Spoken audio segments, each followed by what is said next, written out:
Hi, my name is Julie Youngquist, and this is Suzanne Hanney, and we're with Streetwise. We are live on CAN TV 21 and at cantv.org/hotline. The next 25 minutes is our opportunity to talk with you about Streetwise and what we do.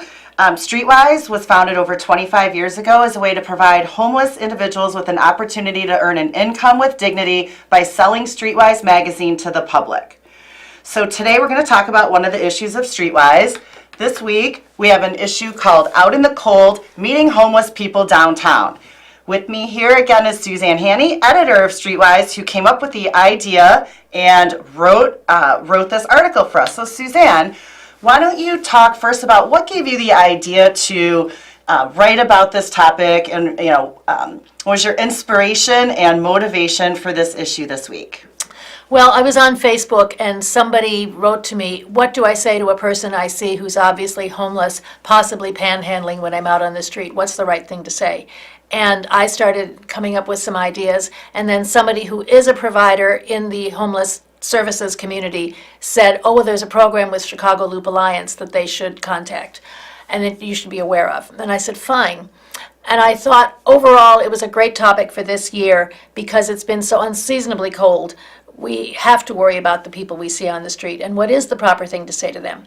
Also, the reason we chose to do it this week is the annual point in time count will be Thursday. That's when both volunteers with the city and on their own go out Thursday night. First there's a count in the shelters, and then they go out on the street and count the people that they see under viaducts, expressways along the river, etc., so that they know that this is federally mandated so that the feds know where the services might be needed.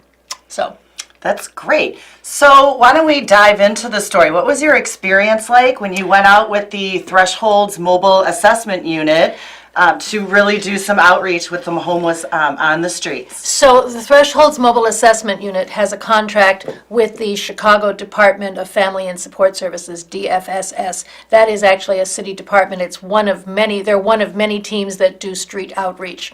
And their street outreach is for all the CTA stations and adjacent areas. So I met them at a CTA station. We didn't say where in the story because we don't want people that we might have interviewed for the story or other people to be pushed off of there because all of a sudden people have identified it as a spot. But at any rate, I met them.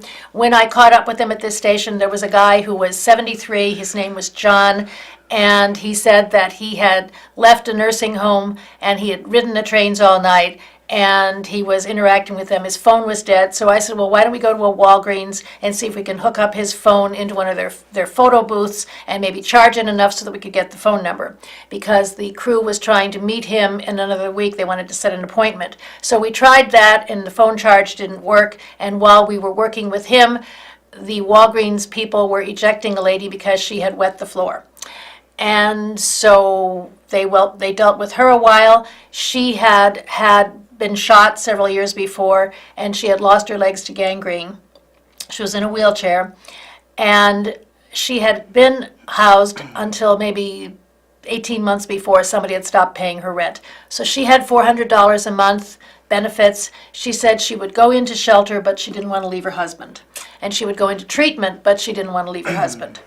So then we walked over to a food court, again, along the CTA route, and we met some people there. We met a lady who said she was legally dead for 10 years, but she wanted a peanut butter and jelly sandwich and a Coke. So we talked to her, and then around the corner from her was a man who said he'd been living here and there. He looked pretty okay, but everybody's kind of trying to blend in. There was another lady that we talked to. She needed boots. The crew knew her. They were going to come back the next day with boots for her. And so, of course, she was trying to blend in. She was eating lunch, and she had a shopping bag from one of the stores in front of her, so she didn't look like anything. And then in the process, we were sitting there. They were talking to me, doing an interview with me. The lady who had wet herself came back, and she said, why are you following me? So we met all the different people, and then I, of course, did talk to the Loop Alliance. And what they said was they understand that people who are homeless would want to be on State Street because it's an entrepreneurial street. It's not the kind of street in other cities there are homeless people living on the street. They said, no, they already know that's not the kind of street it is. There's 200,000 people a day on State Street. So it's not the kind of street you live on. The police would remove you if you were living because there's that much traffic. But mostly what people want to do on State Street is solicit.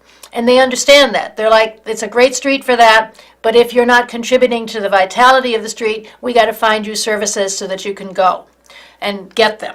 So that's the Chicago Loop Ambassadors is a program they started 2 years ago. They were suggesting that people donate to their program rather than to panhandlers because they might use it for something else. But lately on their website, they're much more conciliatory. They say, if you're going to give to talk to someone on the street, please be civil. And I think that's an important thing to say. I think we have to talk about what we each need to give to the street. We need to be civil to people on the street. And they said the one thing they said that this is what they say in their brochure, street performers and vendors with permits are not panhandling. And so that's an important, that's us. That's an important point for us because That's right. our Streetwise vendors do have badges and they're actually, selling something and making a profit. They're also up and down State Street being very entrepreneurial. So, And of course, we have a First Amendment right to be there because we're contributing to the public discourse. The whole news, what people need to know to make informed decisions. so I was going to ask a question. In the story of the 4 people that you kind of ran into with this mobile assessment unit, what did you get? What was your sense about how people become homeless or why they might stay homeless, as opposed to going into shelters? Or you mentioned the woman who didn't want to go into a home because she would be separated from her husband. So did you learn anything about the different reasons why people are homeless and why they might remain homeless and it's maybe difficult to get them housed? So the thresholds social workers said sometimes people resist a nursing home because a nursing home will take all of your benefits except $30. And that's barely enough to pay for things like personal hygiene and personal spending. And it's not enough to pay for storage on your items that you want to keep. So a lot of people resist that. There's also other things about control about shelters. Sometimes you have to go to a prayer group. Sometimes you're worried about other people in the shelter being violent. Sometimes it's just pride, and it's freedom too. I mean, it's a matter of respect. You've got to give people respect because that's how they're dealing with things. And the social workers said, when they approach someone, they don't try to impose their will on them. They say, well, now it's getting cold. How would you feel about housing? And so it's a slow process of interacting with them, maybe giving them food. In the case of the lady who wet herself, would it have been better to give her adult diapers? Just engaging with her, being true to your word, because a lot of times people have not been true to their word, and that's why they don't trust easily. And slowly hoping that we can connect them with the limited housing that there is. Excellent. So, you were talking a little bit about the different reasons why people might be struggling living on the streets, and also there's limited housing. What are did you also learn, is it just that easy to say, oh, if we had more affordable housing, we could get more people housed? Is it that easy? No, it isn't that easy because sometimes people do have issues. I mean, they told me about one person who was a hoarder. They said everything is a response to trauma. They're a hoarder because they've been traumatized. And in the process of hoarding, they mess up their new apartment and then they wound up on the street again. There was somebody else who started screaming afterwards. But they also, when they were in their house, and that got them evicted. But they said sometimes people want to be around. I mean, some of the people, there was, in addition to thresholds, we talked to the people at the E.L.M. Davies Social Services Center at Fourth Presbyterian Church. And they said that they deal with up to 1,800 people from as far north as Evanston, as far south as, I'm trying to see, but as far west as Westmont, and even people crossing through the state driving who have been referred to them. So this is 1,800 people. Some of them are precariously housed. They might have affordable housing, but they don't have a very big paycheck on top of that. So they also get food from some of the different programs at Fourth Presbyterian. So it's the matter of the precariousness of it. And sometimes it's also a matter of the difficulties in getting an ID to get housing. The people at the Chicago Loop Alliance, their program is to maintain street cleaning, make sure that the streets are clean, and also to help people find services on the street, even tourists, but then also the referrals. So with an ID, it can be hard to get an ID because some of these people don't remember where they were born, like what county, if they came up from the south. So they had a person who said he was from the Middle East. He gave a French name, he gave an English name. They couldn't track him either way, so they can't even get some of the first details to find him an identity, to find his ID. So there's all kinds of issues. I mean, it sounds like it, but then again, it's like being compassionate, wonderful citizens of this great city. There are some things that we can do to help people besides give money or food. There's other organizations, partner organizations that you mentioned in the article that are also doing some work out on the streets in addition to the people that you interviewed for this. We talked about Catholic Charities, which offers weeknight meals at their headquarters at 721 North LaSalle. We also talked about Franciscan Outreach, which has 257 emergency shelter beds at 2715 West Harrison. And they also have day services such as free laundry, mail address, dinner, and then they have access to medical and legal services at their center in Bucktown, the Marquardt Center, which is 1645 West Lemoyne. And then we also talked about Matthew House at 3722 South Indiana, which offers day shelter services, including case management and toiletry, and then shelter referrals to those who are leaving an emergency shelter. And we talked about Breakthrough Urban Ministries, which offers men's housing at 402 North St. Louis and women's housing at 3330 West Carroll. In addition, we talked about the Homeless Management Information System. The U.S. Department of Housing and Urban Development, the federal government, mandates that each metropolitan area collect data on people experiencing homelessness. And since 2012, All Chicago Making Homelessness History is the group that has administered the Homeless Management Information System. They actually have 400,000 pieces of data. And that is used for what's called coordinated entry, which is a process to ensure that all people experiencing housing crisis have fair and equal access. So there's 86 plus partner agencies working together to end homelessness for 10,000 people in Chicago. So it is a whole coordinated process with a whole lot of partners and a whole lot of pieces. I mean, certainly that's how you end the article, is that it really, the issues of homelessness are so complex, run so deep that no one organization, no one agency, no one person can solve that. It really does take a collaborative effort like the one that you address in the article here. One thing before we keep moving on is, we're with Streetwise, and Streetwise also provides a great resource to help people get off the streets. Or prevent becoming homeless by coming in, getting trained, and getting 15 free magazines. Everyone is eligible. No one is excluded. Come on in and get a hot meal, get trained to be a vendor, and then get out there and earn an income with some dignity. Actually, why don't we go ahead and you want to put this up? But this is our flyer. This is some of the information. We do vendor training on Tuesdays and Thursdays at our office. Can we zoom in a bit on that, maybe? Yeah. There we go. Maybe a little. Okay, Tuesdays and Thursdays. There you go.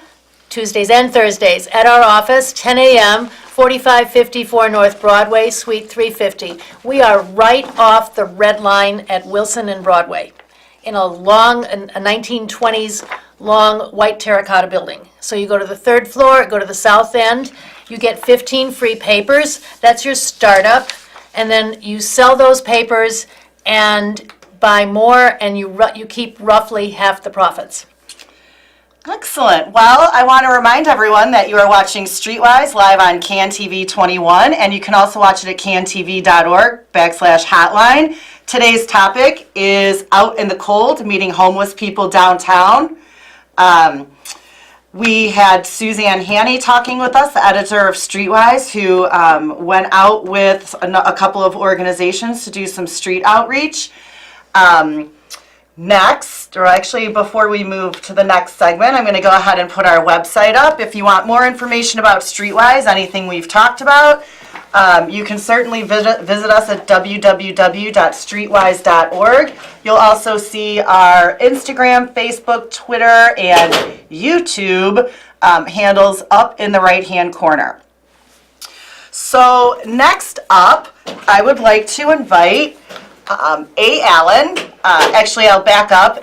Every issue of Streetwise, we attempt to really provide vendors with a voice in a variety of different ways. And this week, we had three of the gentlemen from our writers group, A. Allen, Lee Holmes, and Stephen Riggs, all write about their experience being homeless in Chicago, especially during the winter. So I want to invite Streetwise's very own A. Allen, Streetwise vendor and field supervisor, mentor, trainer, all things amazing at Streetwise, to talk about his experience being homeless in the Chicago winter and then his experience with Streetwise. Welcome, Allen. Thank you so much, Judy. Yeah, it was a brutal experience being homeless in Chicago because of the weather. The weather here in Chicago, you know, when I was homeless, one of the harshest winter that I experienced was like when it was 20 below zero. Okay, and I had to sleep outside, well, in the elements. I wasn't actually outside, but I was in an abandoned building.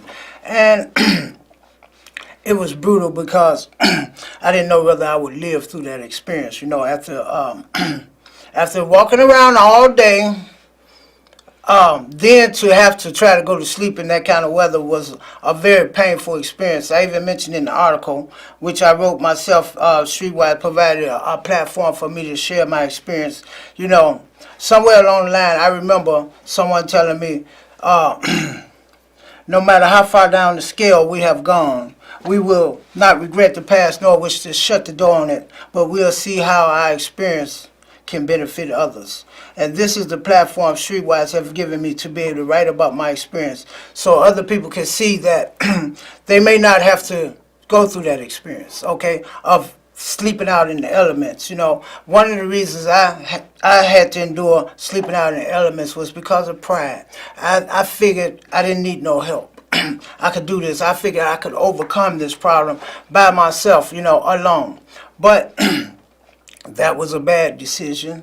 And I'm learning to make better decisions. Streetwise offered me the invitation of coming and joining the force in the family of Streetwise. I have learned to make better decisions, and not only that, I have learned what it is to be an entrepreneur. To be an entrepreneur, to be out there selling paper, and I have found, as I have mentioned in my article, that Barbara Streisand, she put it in words in a song, and she said, people who need people are the luckiest people in the world. And I do believe that because I have found that I couldn't combat homelessness single-handed, you know. When you had said that part of what kept you on the streets for so long was pride.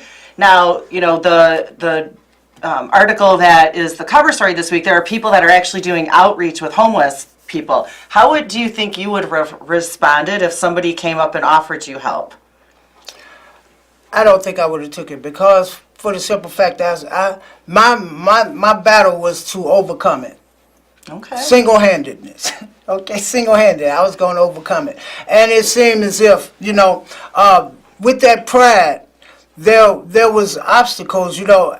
Actually, I was standing in my own way of help, you know. Streetwise is a program of a hand up and not a handout. So it's actually a program of helping yourself. That's the reason why they sponsor you with the first 15 free papers, and then it's up to you to make a decision that you want to help yourself. And you know, when you want to help yourself, I found that when people see a person that's really trying to do better for themselves, they will actually help them. Okay, this is what I found with Streetwise, selling Streetwise and being a vendor. So if anybody out there is struggling with homelessness or at risk of becoming homeless, come down to Streetwise and I can share my experience with you about how I accepted help. You know, sometimes it's hard for a person to accept help, you know. But when you do accept help, you'll be surprised at the things you can accomplish, right? Right. You know, I mean, this is a good issue. This Streetwise issue is really a good issue for someone to get some insight on homelessness, because the people that's talking about, that Susan wrote about, you know, those people are real, and I was one of those people. You know, I was one of those persons that actually was kind of proud, too proud to accept help. You know, but if you read this issue, you could get an insight of what it's like to be homeless, or what the people that are homeless are going through. You know, you can get a little insight, especially if you read my article, because, you know, homelessness it's a terrible thing. It really is. It's a terrible thing, but there is help available. There is help available from a lot of the places that are featured in this article, as well as Streetwise. So now I want to remind everyone, you're on CAN TV 21 with Streetwise. You can watch us on television or online at cantv.org hotline. If you want to know more about Streetwise, you can visit us at www.streetwise.org. Today we're talking about Out in the Cold, meeting homeless people downtown. We talked with editor Suzanne Hanney and vendor A. Allen about being outside in the cold. Now, we only have a few minutes left in the show, so we're going to get Suzanne back here in the studio to talk about some of the other main features in this week's edition of Streetwise Magazine.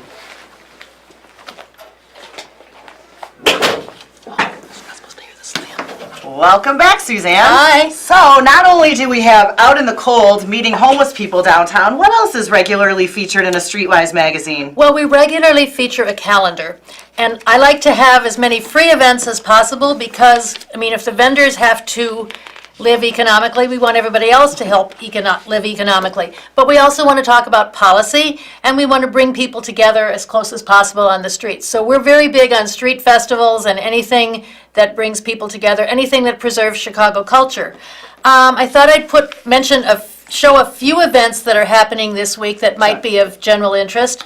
Yes, we're going to zoom in a little bit more. Okay, so I'm going to show this. Okay, this is... Well, first, this is the MLK keynote address at Northwestern University. It's January 25th. It's at 12 p.m. at Thorne Auditorium at 375 East Chicago Avenue. That's their law school. And it's 6 p.m. at the Technological Institute on the Evanston campus. Charles Blow is a New York Times op-ed columnist and CNN commentator, and he will give the address. It is open to the public, but you are asked to RSVP at northwestern.edu/MLK. So again, that's the Northwestern University MLK keynote address, and it is Thursday.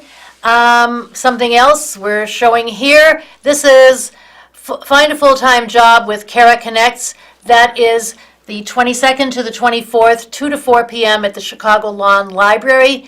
CARA program is a local nonprofit. CARA Connects is a staffing agency dedicated to placing qualified candidates in entry-level positions. So it says to dress professionally and bring your resume and proper sort of identification. So it is mandatory for all 3 sessions, and it's free. For more information, visit shepublive.org. And then there's 2 more events we wanted to talk about. We wanted to talk about Chicago Restaurant Week. Getting to Restaurant Week will be the 26th through the 8th. It's at various places. You can do brunch for $22 or lunch for $33 at 370 restaurants, and more information at choosechicago.com. Excellent. Well, it seems like in these last minutes here we have a caller, so let's take that call. Yeah, I just want to know really quickly if Streetwise is exclusively for a homeless population, or like a population at risk of being homeless. And I ask because I have a cousin who just graduated from college. He's not working yet, but I know he's interested in a career in sales.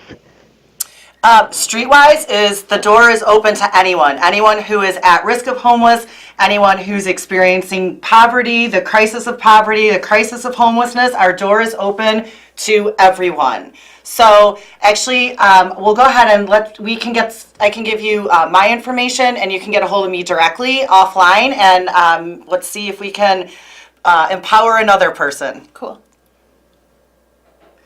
Great. Well, before we sign off our second episode, we want to give you a little preview of our next week's show. Again, you're on CAN TV 21 with Streetwise.